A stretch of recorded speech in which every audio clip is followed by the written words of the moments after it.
I want to speak also to a very important issue. It was mentioned that you're headed to the Middle East perhaps right after this committee meeting, and that is the war in Israel and Gaza. And I think you know, I've said it both publicly and privately, I have great respect, obviously, for our president, for your service, for the work that others like Bill Burns have done in trying to reach a ceasefire agreement. At the same time, this will be one of the defining foreign policy legacies of this time. And I'm profoundly disappointed in how it's been handled. All of us on this dais have supported Iron Dome to protect the Israeli people over the years.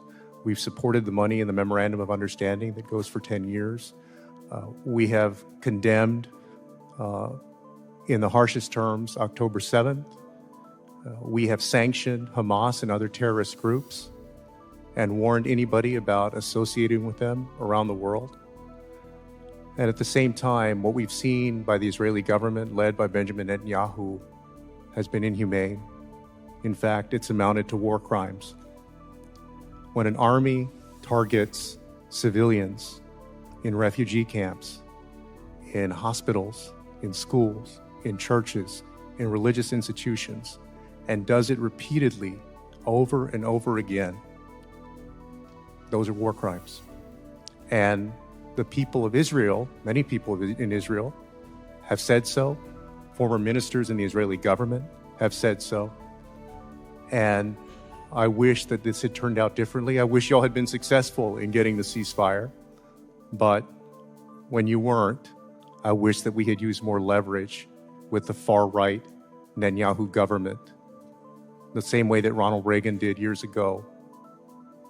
The leverage of withholding offensive weapons to get them to change what they're doing, because what they're doing has been inhumane, and the world has seen it.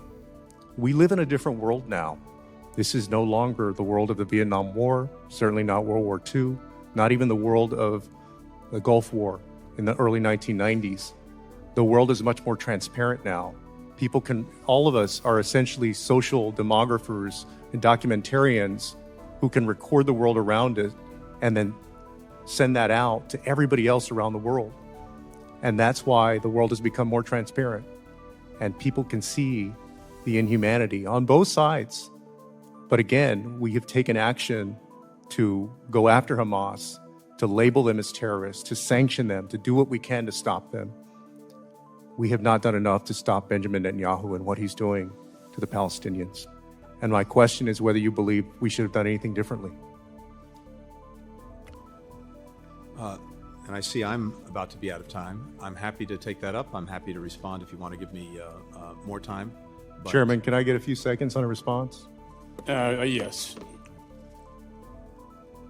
For me, there'll be a lot of time to look back and ask ourselves whether we could and should have done things differently. From day one, we've sought to accomplish several things. One, to make sure to the best of our ability that we helped Israel ensure that October 7th would never happen again. Two, to try to prevent a wider war from taking place that would result in more death, more suffering, and likely prolong the war in Gaza, including a potential war with Lebanon and Hezbollah, with Iran, with Iranian-aligned militia groups, and with others. And we have actually successfully done that. Third, to do our best to make sure that civilians caught in a crossfire of Hamas's initiation, who didn't start this and can do nothing to stop it, are protected. And we've worked every single day to do that.